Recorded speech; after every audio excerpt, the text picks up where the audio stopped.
Good evening and welcome to the July Methacton School Board meeting. Please rise for the pledge. Pledge allegiance to the flag of the United States of America and to the republic for which it stands, one nation, under God, indivisible, with liberty and justice for all.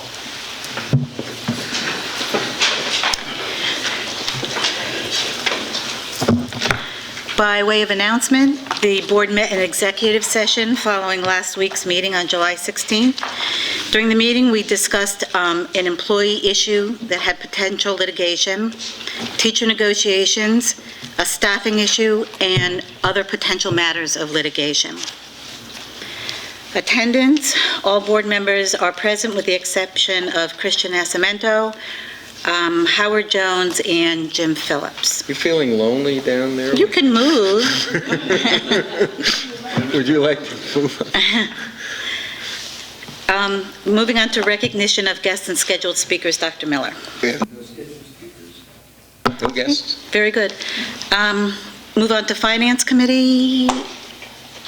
We didn't have a Finance Committee meeting this month, so, and Mr. Nascimento's not here in any event. So we'll move on to Policy Committee, Mrs. Shackelford. Yes. We have finished our review of the 15 school board policies. And of those, 008, the organizational chart, is listed tonight for first read. 8 have been approved and 6 policies are scheduled to be discussed at next month's work session.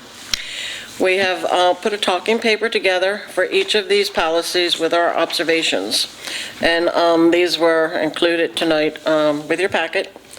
So I am hoping that everybody will be able to read through the policies, look through our talking papers, and be able to discuss it next month at our work session. Thank you. Very good, thank you. Okay, moving on to Property Committee. Mr. Roth, you want to take that for you? Sure. Before tonight's meeting, this meeting here, we did have a Property Committee meeting. Basically, Bill Jacoby outlined the summer projects that the district is currently working on. A couple of the highlights are the bleacher replacements are well underway at Arcola and the high school. Flooring district-wide, there's several buildings that are being completed in various rooms, and at Worcester, Arrowhead, Audubon, and the high school. Eagleville projects are just starting as far as the flooring goes. The Arcola Library renovations are ongoing, so that's well underway as well. And the Arcola Tech Ed renovations are going as well. The old drafting room is being converted into a computer lab room. And also, the one thing that's also on the agenda for board approval is a green roof project that's being started at the high school. It's underway. It'll be installed, and Bill Jacoby's going through some, preliminary workings on that. And the plant material upon board approval will be a gift from the University of Delaware. So that'll be interesting to see how that green roof project is done. Other than that, that's basically it for the Property Committee. Thank you. Do you want to continue with technology? Yep. The Technology Committee meeting, we had one last week, I believe it was, on June, or last month, on June 25th, and the minutes are attached. Basically, I have to go back to my notes on that one, but we did cover a bunch of things that are being done with the district as far as improvements, and also with working with the switching and the wireless networks within the district. So that's basically it for now. Okay, thank you.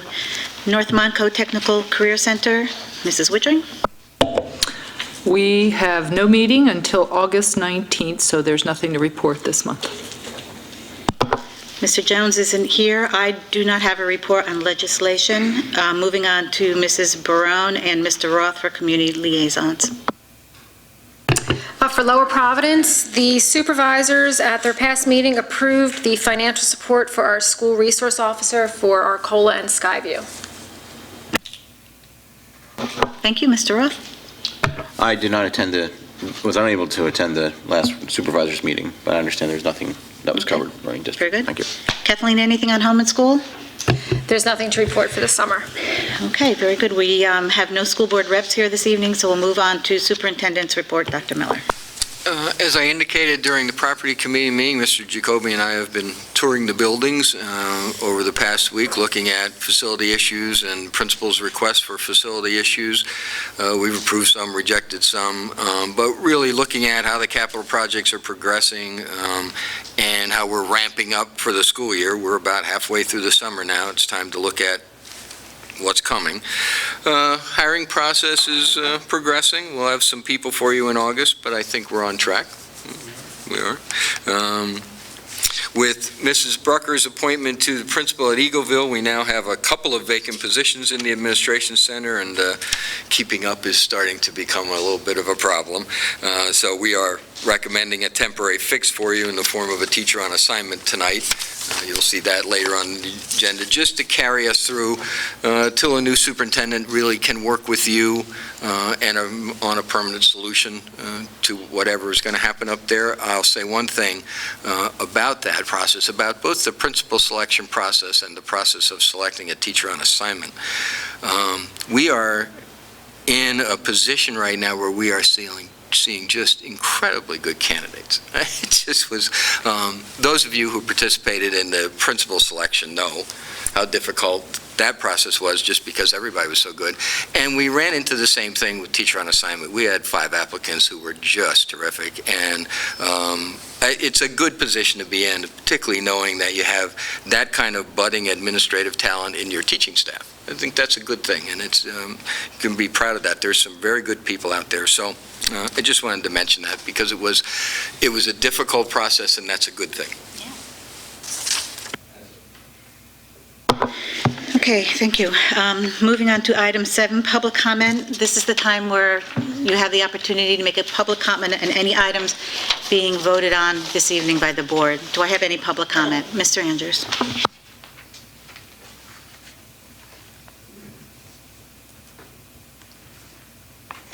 John Andrews, Lower Providence. Good evening. One item on the agenda was the discussion on the broadcast policy 006.1, and I noticed that there's an item in there saying that it's forbidden to have unauthorized rebroadcast of meetings, and I think that's something that's, you would agree, that's unenforceable, since there's no copyright protection on the meeting. On the 2 new IT positions with named candidates, I'm wondering if there's any defense of their salaries to the public or to the board in executive session. It seems like that's a lot of money for each of those salaries, and I just make that comment that,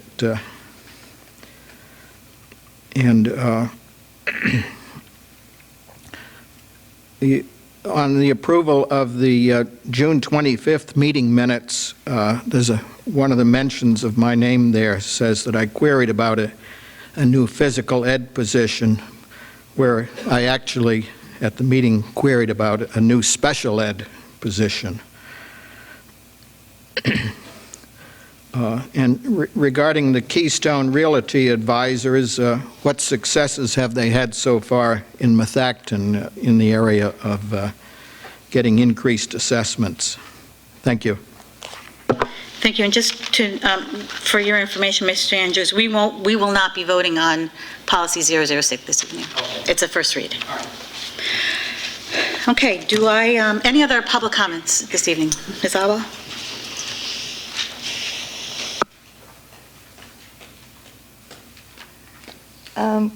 Candy Alaba, Eagleville.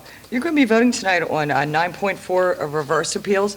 Are you going to explain exactly what that's about before you vote on it? Because, I mean, when I look at it, it seems to me that the school board wants to go after properties that they think are underassessed, and I think the county assesses property. So could you explain that before you vote on it?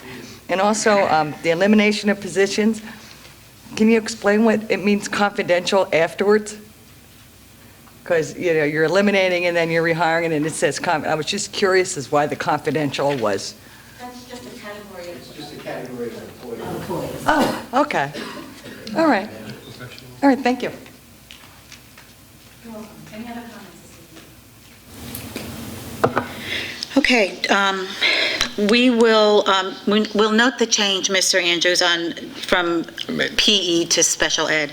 And with that change, do I have a motion to approve the board meeting minutes from June 18th and June 25th? Mr. Roth, do I have a second? Yeah. Mrs. Woodring, all in favor? Motion carries, there's 6-0.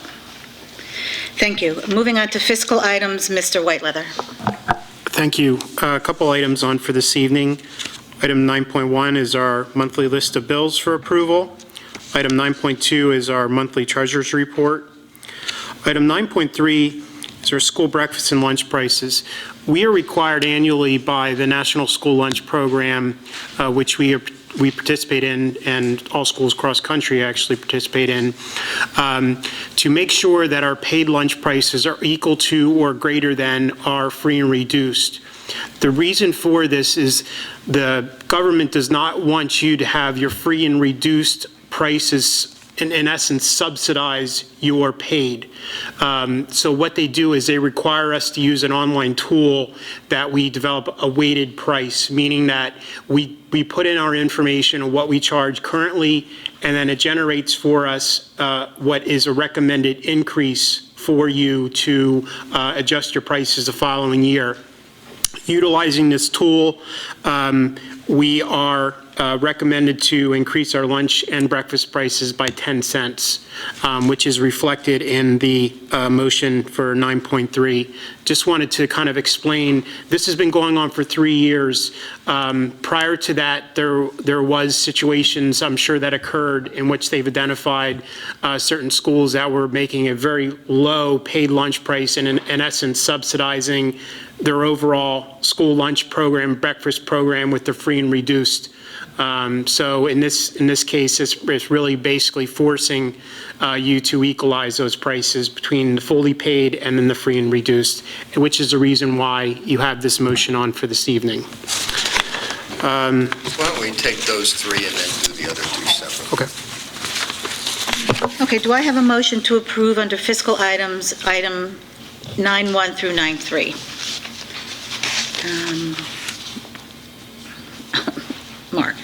And second, Mr. Roth? All in favor? Can I ask a question? Yes, sorry. Absolutely. Mr. Whiteleather, did we have to increase lunch or breakfast prices because of this system in recent times? Is this like every year that we've increased, or we just have to review? This has only been in place for the last 3 years. I'm not quite sure perhaps what happened before, but this program is required annually. So each year, what we'll do is put in our prices, and there may be situations in which the prior years there was no adjustment necessary. Yeah. It'll advise you either way. But it will be an annual program that we will have to go through in order to determine whether or not there would be an adjustment or would not. We had a lot of price changes also due to the fact that we contracted it out 2 years ago, and then after the first year, they kind of settled in. So that may not be why we didn't have to adjust as well. Thank you. Any other questions? All in favor? Motion carries 6-0. Thank you. Okay, let's move on to item 9.4.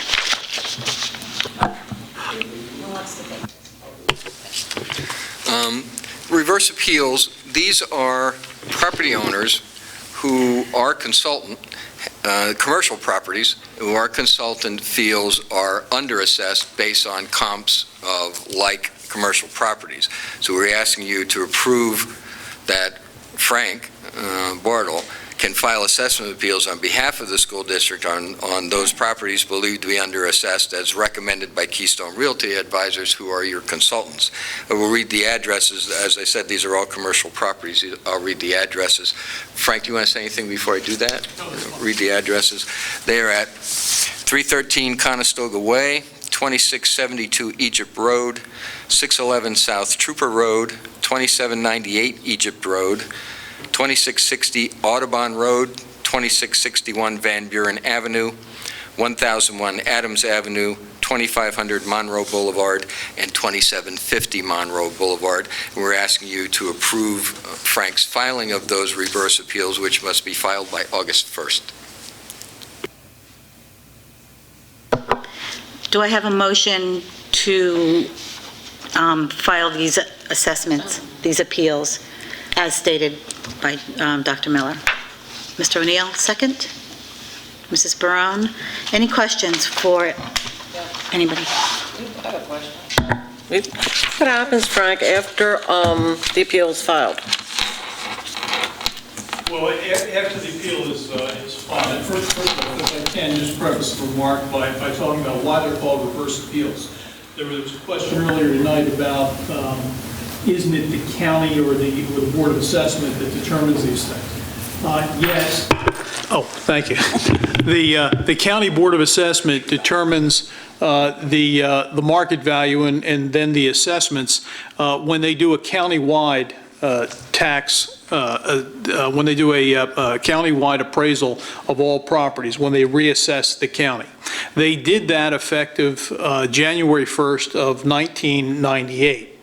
Obviously, since then, some of the properties went up in value. Very few went down in value since that time, but they didn't go up in the same proportion. And so there's a relationship that exists between the total market value of all properties in the county and the total assessments of all properties, and that's called the common level ratio. That ratio is currently, for the coming year, 63.4%. In other words, the assessment is representative of about 63.4% of what the market value is of the property. But not all properties are the same. So if you take the assessment and you multiply it by that, divide it by that, you can come to an indicated market value, and then you determine whether that indicated market value is representative of what you think the real market value is. And to the extent that it is lower, it is underassessed. To the extent that it's higher, it's overassessed with respect to the real estate. The Board of Assessment is essentially the arbiter at this point of assessment appeals. The parties are the taxpayer and the three taxing authorities, which would be the school district, the municipality, and the county. It is the case that taxpayers can file appeals, and they need to file them on or before the 1st of August every year. And they are the ones who most often utilize the process of taking appeals. That's why when a taxing authority does it, it's called a reverse appeal. It's determined to be a reverse appeal because it's the other side taking an appeal, which is not the norm. Normally, the taxpayers take the appeals. There's far more of them taken. What happens is we go in and we file the appeal. When the appeal is filed, there'll then be a hearing that'll be scheduled before the Montgomery County Board of Assessment Appeals. And the three members of the board will determine whether the assessment should be adjusted on the basis of information, evidence that's given to them at that time. Generally speaking, with respect to commercial and industrials, there is no change at the Board of Assessment level, and the reason for that is because you generally don't go in with an appraisal at that time. You go in with an opinion, some data, some things that you would like to convince them they should change their opinion of value with regard to. Once the Board of Assessment comes back with their determination, which often is the same determination they went in with, then either side within 30 days can take an appeal of that to the Court of Common Pleas. And then you're in a matter of litigation. It's a matter of litigation all the way through. But then you're in a matter of litigation before a judge, ultimately, where if you don't settle the matter, you're going to end up in court and you're going to end up with a trial, an assessment trial, whereby each side presents their evidence, and by that point in time, each side will have an appraiser that will get up and testify as to what they think the market value is. So that's the procedure. So this could go on for a long time. Yes, it could. What we like to try to do is to limit the costs as best that we can. and try to use that as a lever against the other side as well, so that they can limit their costs, and hopefully we can come to an agreement sooner rather than later with respect to what the market value actually is. It's been the case in Montgomery County that many of these assessment appeals have lingered for several years. Judge Del Ricci and the other judges in the Court of Common Pleas have instituted a program whereby you can now take the matter before a mediator down there, and each side can make their case. The mediator would then make a recommendation, and they're going to try and settle a number of these things early. So we'll see whether we can get some of these into that program. Thank you. Sure. Thank you. Fred, just one more Any other question. questions? Did I understand you to say that the first assessment often is no change? Is that what The first determination by the Board of Assessment Appeals is often no change. The Board of Assessment Appeals often says no change at their hearing, and the reason is because by that time, the parties generally don't have appraisals. And so they're relying on information, and the Board of Assessment generally sticks with what they have. So that oftentimes is an initial step that you have to get by to get into court. Yes, that's right. It just doesn't sound like a value add step, that's all. Well, in several cases it is, but and oftentimes when we don't have the appraisals yet, when we get to the next stage, we try and settle them before we have the appraisals and incur that expense as well. Thank you. Any other questions? All in favor? 6-0, motion carries. Thank you. Dr. Miller, you want to take 9.5 as well? Sure. Keystone Realty Advisors Addendum, you have an agreement for services with Keystone Realty to do assessment appeals, typically that have been filed by taxpayers rather than by you.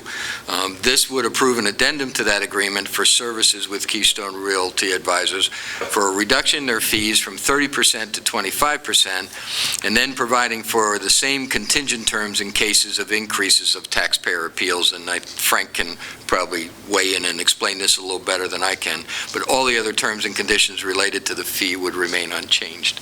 You want to give them a kind of heads up before we go on? Yes, certainly will. Well, first of all, the good news is that rather than charging the 30% under the contract, Keystone will now be charging 25% as its contingent fee, so that is rather self-explanatory. The second portion of this is that they'll be providing the same contingent terms in cases where the appeal is brought by taxpayers. Normally, what Keystone is used for is in these reverse appeals. And they come in and they make suggestion and recommendation to us and deal with me and my office with regard to what we suggest to the school board should be appealed in terms of which matters should be appealed. And they get paid their contingency on the difference between what the assessment at the time of the appeal yields in terms of taxes and what the ultimate result is in terms of what taxes the district gets. So to the extent that you make money, they make their percentage on that. Now, I have asked that you establish the same relationship with them on the taxpayer appeals, because I believe that there are some taxpayer appeals out there whereby we should not only be defending them from a standpoint of saying we think you're wrong and you're not entitled to a reduction, but that over the years, as these things have gone by and one year has turned into another, that the values and the appreciation of these properties has changed a little bit, so that we should be aggressively pursuing increases with some of these cases that were actually filed by the taxpayer for some of these years. And Keystone, in order to be our advisor, is willing to be paid on the same contingent basis on some of these cases. I think what they'll do is charge you your normal, I know what they'll do because it will be in the contract, they'll charge you your normal hourly fee because they were were providing consulting services to the taxpayer appeal matters. And then in the event that we are able to be successful based upon their help and get an increase, they'll charge you the contingency, and they'll give you a credit for the money that you have paid them in terms of the hourly. And that way you'll have an expert that we can rely on behind the scenes. They're not acting as appraisals. They're not as appraisers. They're not going to complete appraisals for us, but be somebody that we can rely upon behind the scenes and give us information, whether it be a taxpayer appeal or a taxing authority appeal. Okay, so do I have a motion? I have a question. Well, first I have to make the motion. Do I have a motion to approve the addendum to the agreement for services with Keystone Realty Advisors? Mr. O'Neill, do I have a second? Mr. Roth, any questions? Frank, in terms of the consulting fee, the 30% going down to 25, is that a one-time fee or is that ongoing? I believe in the contract, what is it, 2 years? Is that what it is? I think it's the first 2 years, and then after that, first 3 years, and then after that, the district gets 100% of the money. Thank you. Any other questions? All in favor? Motion carries 6-0. Thank you. Okay, moving on to personnel items, Mr. Harney. We have one resignation classified for your approval this evening. We have 3 employment professionals. We're asking your approval to hire Megan Emery, math instructor with Acton High School, Nicole Starson, special education instructor at Arcola Intermediate School, and Jennifer Yoakum, special education instructor at Methacton High School. We have 1 change of status professional. We have 3 uncompensated leave professional. We have 1 uncompensated leave classified. We have, we're asking for your approval on our supplemental contracts as listed. We're also asking... Why don't you wait there? Why don't we do those and then we'll take, because the next all go together in a group. Okay, you want to jump down to 1016? Take those 4 out? Let's just... You will vote on those? That's yeah, fine. Let's vote on these and then we'll do the rest of them. Okay, so under personnel items, do I have a motion to approve items 10-1 through 10-10? Mr. O'Neill, do I have a second? Mrs. Shackelford, any questions for Mr. Harney? I just have one question. We had the retirements this year. With all of this, where are we with the hiring, and what's our summary?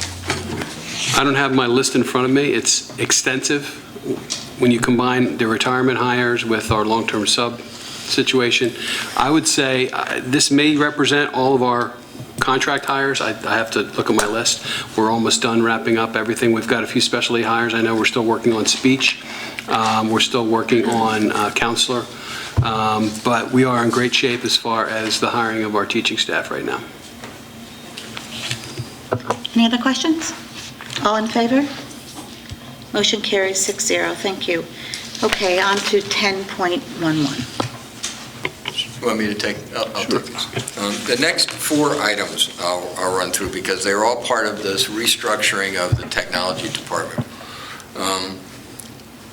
We are eliminating 2 positions in the technology department and adding 2 positions in the technology department. So there's going to be no change in total staffing, but with some different responsibilities. A technology repair position is being eliminated and replaced with a system administrator. The network administrator is being replaced by the same person, but as a network manager at a reduced salary. That's what these 4 are. The first one, and we'll do these one at a time because I think it makes more sense that way. We're going to eliminate 2 positions. These are both positions in the confidentials subgroup. The first is elimination of the position of network administrator effective July 23rd, and approve the elimination of 1 position of computer and AV technician effective July 23rd. What about 10-11, the supplemental contracts? We did that, I thought. No, we stopped there. I went. Oh, I were thought we kinda- did, okay. All right, Bob, we'll come back to supplemental Okay, contracts. I We'll thought take we care of did this. that one. Okay. All right, we'll come So back. do I have a motion to approve item 10-12, elimination of 2 positions confidential? Mr. O'Neill, do I have a second? Mr. Roth, all in favor? Motion carries 6-0. Okay, now 1013 is the establishment of two positions, again, both in the confidential subgroup of employees. The first one is approve the establishment of the position of network manager for the job description attached, and we shared that with you. And then the second is approve the establishment of the position of systems administrator per the job description attached. Do I have a motion to approve item 1013 under Human Resources Establishment of Positions, confidential? Mr. O'Neill, second? Yeah. Mrs. Woodring? All in favor? Motion carries 6-0. Thank you. 1014 is the appointment of confidential employee. Approve the appointment of Dennis Grady, who is currently the network administrator. We're asking you to approve him as a network manager at a salary of $92,000. Do I have a motion to appoint Dennis Grady as network manager? Mr. O'Neill, do I have a second? Mr. Roth, all in favor? 6-0, motion carries, thank you. And then 1015 is approve the employment of Karthik Ganesh as systems administrator at a salary of $85,000. And do I have a motion to approve this employment? I'm not even going to try the name, sorry. Karthik, Karthik. right? Karthik. Do I have a motion? Mr. O'Neill, second. Mrs. Barone. All in favor? 6-0, motion carries. Would you like to introduce? Yes, we are fortunate enough to have Karthik here with us this evening. Karthik, welcome to Methacton School District.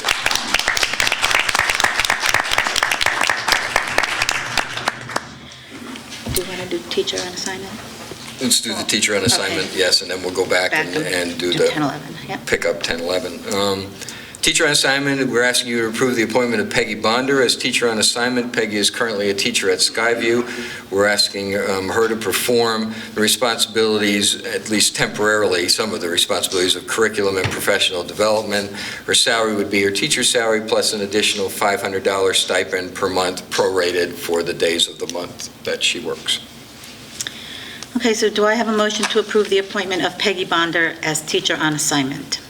Yeah. Mrs. Woodring, second. Mrs. Barone, all in favor? 6-0, motion carries. And who wants to talk about supplemental contracts? Bob. Back to 1011, we're asking your approval for our supplemental contracts as listed at $178,918.12. And do I have a motion to approve the supplemental contracts? Mrs. Barone, do I have a second? Mr. Roth, any questions on the supplemental contracts? Mrs. I just Barone? have one question, I'm sorry. What do we do in the case of there's a vacancy on there I saw. What do we do in that case? It has 0. I don't know if that means it's not being replaced or it's just. We not have filled yet. several vacancies in coordinator positions and such. I don't have that list right in front of me, but yes, we're still trying to fill several.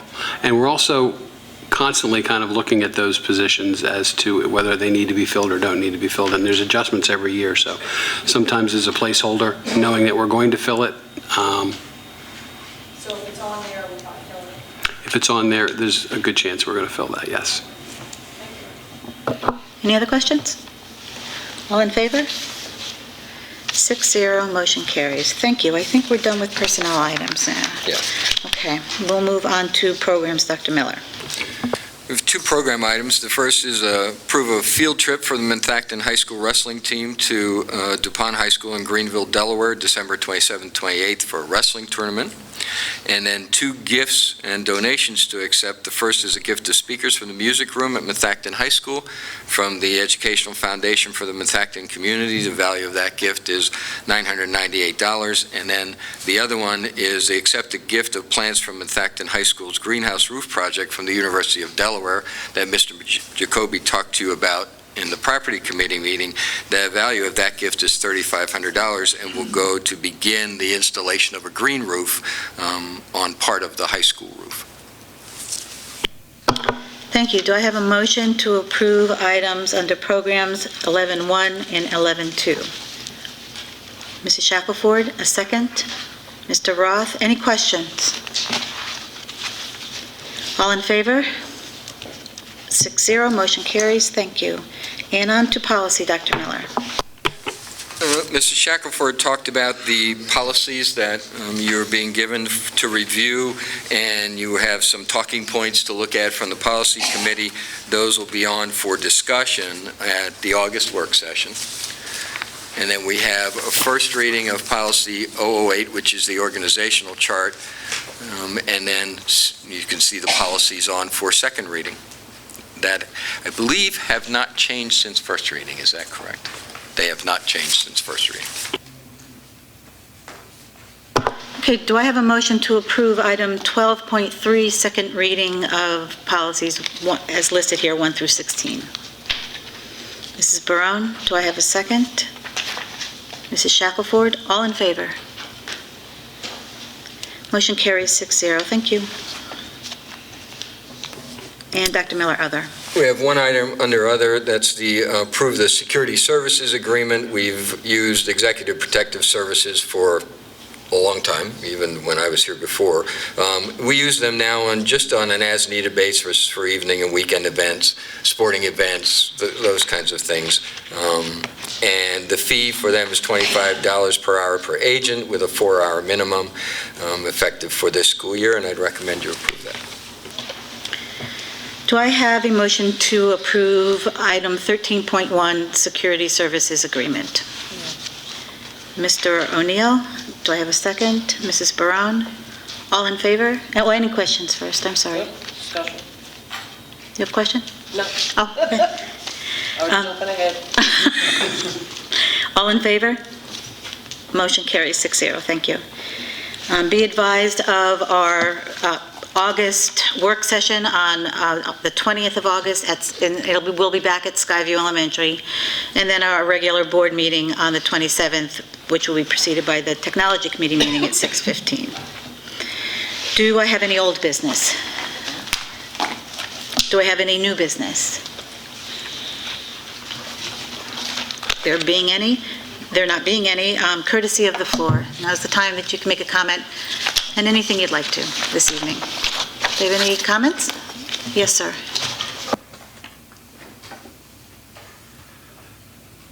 Ron Evans, Worcester Township. I'm just curious as to how we're progressing with the football lights. I know there was a meeting last week that the fellow that was here gave us a pretty good outlay of what he proposes. Has that been turned over to the township, Worcester Township Fathers yet, or where is it? I never see anything in the minutes about it, very little. Can you give me a highlight as to what they're doing about it? I can give you a quick, we've filed our conditional use application with the township. We are awaiting them, their scheduling of a conditional use hearing. Is that the one where they have 60 days to respond? They do. They've asked for an extension, and we've granted that, so it'll be at least 90 days, maybe longer. I think we have not given it to them yet. One of the things that we asked them to do, they indicated that they wanted time to hire a lighting consultant. And we'd like to see them move along with that and hire whoever they want to hire, but we'd like to keep this thing on track. I'm sure. And we've escrowed money for that. Yeah, and I'm sure that we will ultimately give them the extension that they require in that regard, but we'd like to keep the thing on track. Well, I mean, it's been going on for 20 years now. How long does it take to get something passed around this place? I'd like to see you push them a little bit, or, I mean, if push comes to shove and one thing comes up and then they prolong it, now we're talking 60, 90 days after that, and God only knows what's going to come up after the 90 days are up. Somebody will come up with some other thing that they want to change or add to or delete or whatever, but 20 years is a long, long time. I don't want to, I'm 78 years old. I don't want to, I'd like to see it in my Patience time. is no longer a virtue, huh? Thank you. Any other comments this evening? Mr. Andrews? We're all frustrated, Mr. Evans.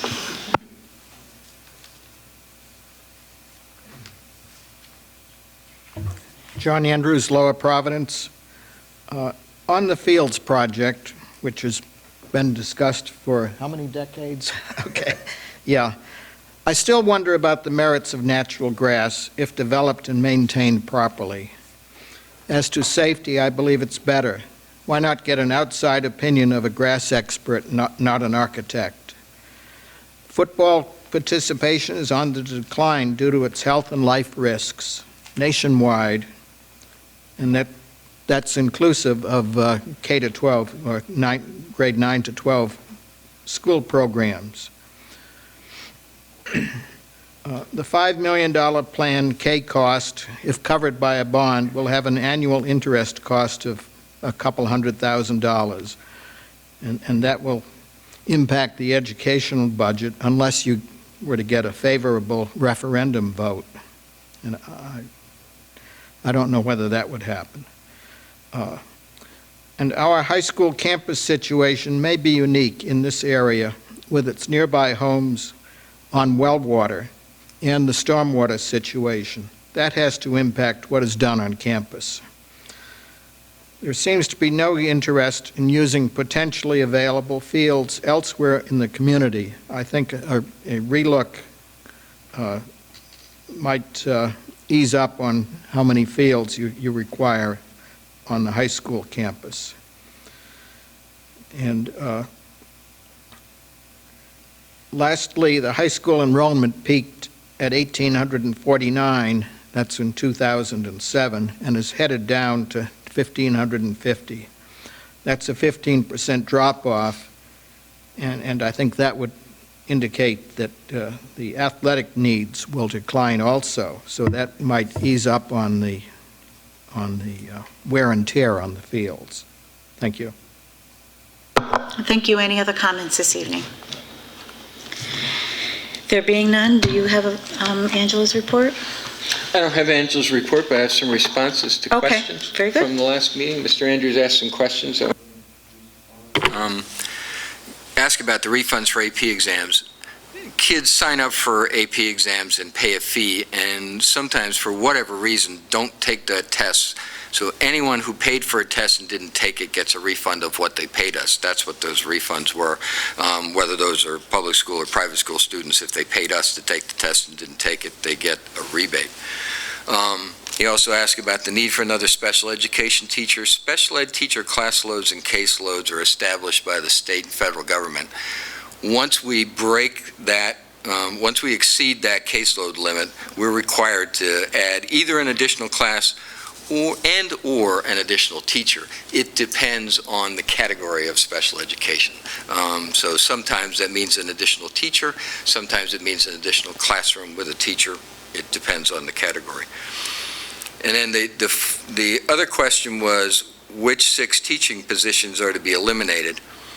We actually eliminated 8 positions and added 2, so it was a net of 6. But at the elementary level, it was 1 art, 1 general music, 1 phys ed, and 1 library position. In addition, a 5th grade position at Skyview was eliminated and a 1st grade position at Arrowhead. And then 1 math, 1 physical ed position at the high school. We added a 2nd grade position at Eagleville and a special ed position at the high school that we just talked about. So that was 8 positions eliminated, 2 positions added for a net reduction of 6. Thank you. Okay, with no communications report this evening, do I have a motion to adjourn? Mr. O'Neill, second. Mrs. Barone, all in favor? Thank you. Good evening.